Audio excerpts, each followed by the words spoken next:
తెలుగు రాష్ట్రాల్లో అతిపెద్ద lift manufacturer lifts ట్రై.com dealership కూడా ఇవ్వబడును.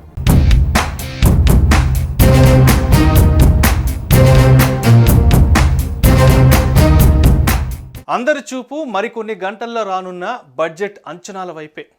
నిర్మలమ్మ పద్దుల్లో ధరల్లో తగ్గేవేవి, పెరిగేవేవి, ఆదాయ పన్ను రేట్లు, స్లాబుల్లో వచ్చే మార్పులేంటి, చేర్పులేంటి, విధానపరమైన నిర్ణయాలు, ప్రాధాన్యాల్లో ఎలాంటి మార్పులు వస్తాయి, సామాన్య ప్రజల నుంచి మధ్యతరగతి వారి వరకు, సాధారణ ఉద్యోగుల నుంచి పరిశ్రమ వర్గాల వరకు అందరి చూపు ఫిబ్రవరి 1 వైపే.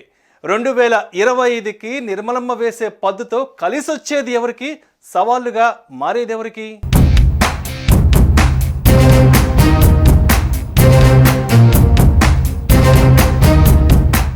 ఈసారి పార్లమెంట్లో ప్రవేశపెట్టే కేంద్ర బడ్జెట్ డేట్ ఎందుకు మారింది, డేట్తో పాటు టైం ఎందుకు మారింది, యావత్ దేశంపై ప్రభావం చూపించే కేంద్ర ఆర్థిక బడ్జెట్ని ఎందుకు మార్చారు, బ్రిటిష్ పాలనా కాలం నుంచి ఆనవాయితీగా వస్తున్న వీటిని ఎవరు మార్చారు, ఎలా మార్చారు, వరుసగా కేంద్ర ఆర్థిక మంత్రిగా 8వసారి బడ్జెట్ను ప్రవేశపెడుతున్న నిర్మలా సీతారామన్ కొత్త ముహూర్తాన్ని ఎందుకు సెలెక్ట్ చేసుకున్నారు?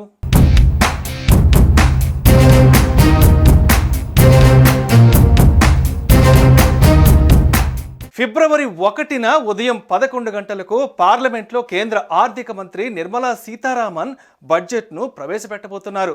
అయితే గతంలో కేంద్ర బడ్జెట్ను పార్లమెంట్లో సాయంత్రం 5 గంటలకు ప్రవేశపెట్టేవారు. కానీ ఆ సమయాన్ని ఉదయం 11 గంటలకు మార్చారు. అలాగే గతంలో ఫిబ్రవరి మాసం చివరి రోజున బడ్జెట్ను ప్రవేశపెట్టేవారు. కానీ దీనిని సైతం ఫిబ్రవరి 1వ తేదీకి మార్చారు. పార్లమెంట్లో కేంద్ర బడ్జెట్ను సాయంత్రం ప్రవేశపెట్టడం అనే ఆనవాయితీ కొన్ని దశాబ్దాలుగా కొనసాగుతోంది. అలా సాయంత్రం ఎందుకు బడ్జెట్ను ప్రవేశపెట్టేవారంటే భారత్, యునైటెడ్ కింగ్డమ్ మధ్య వర్తక వాణిజ్యం కొనసాగుతూ ఉండేది. యునైటెడ్ కింగ్డమ్ నుంచి భారత్ స్వాతంత్రం సంపాదించుకున్న సంగతి అందరికీ తెలిసిందే. అదీ కాక యునైటెడ్ కింగ్డమ్, భారతదేశాల మధ్య 5.5 గంటలు టైం వ్యత్యాసం ఉంటుంది. సాయంత్రం ప్రవేశపెడితే కాలమానం ప్రకారం లండన్లో ఉదయం అయ్యేది. దీంతో భారత్ బడ్జెట్ వల్ల తమకు కలిగే ప్రయోజనాలపై లండన్ చర్చించేది. ఇక వార్షిక బడ్జెట్ను ఫిబ్రవరి నెల లాస్ట్ వర్కింగ్ డే రోజు పార్లమెంటులో ప్రవేశపెట్టేవారు.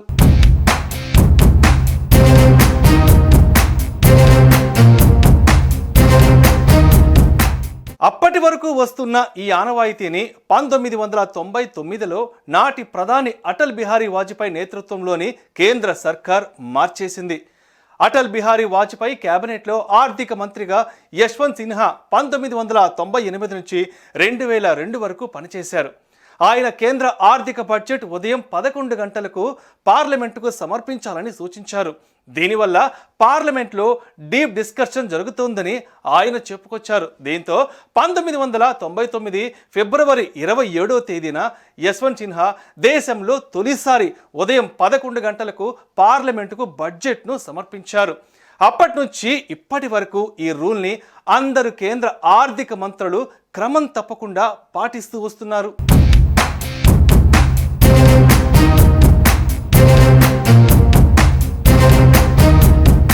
1999 నుంచి 2017 వరకు, అంటే దాదాపు 20 ఏళ్ల పాటు ఫిబ్రవరి నెల లాస్ట్ వర్కింగ్ డే రోజు పార్లమెంట్లో బడ్జెట్ను ప్రవేశపెట్టేవారు. కానీ ఈ ఆనవాయితీని 2017లో మార్చారు.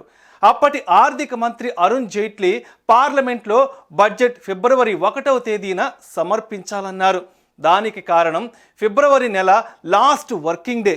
ఈ క్రమంలో ఫిబ్రవరి 1వ తేదీన పార్లమెంటుకు ఆర్థిక బడ్జెట్ను సమర్పించాలని నిర్ణయించినట్లు ఆయన వివరించారు. అంతేకాదు ఫిబ్రవరి నెల లాస్ట్ వర్కింగ్ డే బడ్జెట్ సమర్పిస్తే ఏప్రిల్ 1వ తేదీ నుంచి ప్రారంభమయ్యే కొత్త ఆర్థిక సంవత్సరానికి సంబంధించిన విధి విధానాలను రూపొందించడానికి కేంద్రానికి తగినంత టైం లభించడం లేదని ఆయన వివరించారు. ఇక అదే ఏడాది రైల్వే బడ్జెట్ను సైతం ఆర్థిక బడ్జెట్లో విలీనం చేశారు.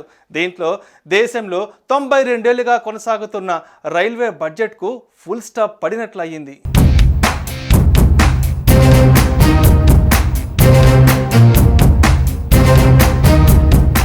అయితే బడ్జెట్ ప్రవేశపెట్టే తేదీ మార్పుపై వివాదం కూడా నెలకొంది.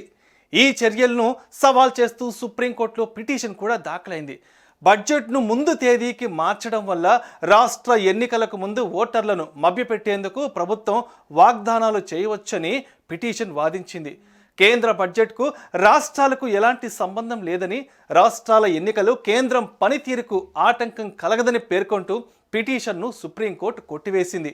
ఇది బడ్జెట్ డేట్ టైం వెనుకున్న అసలు కథ.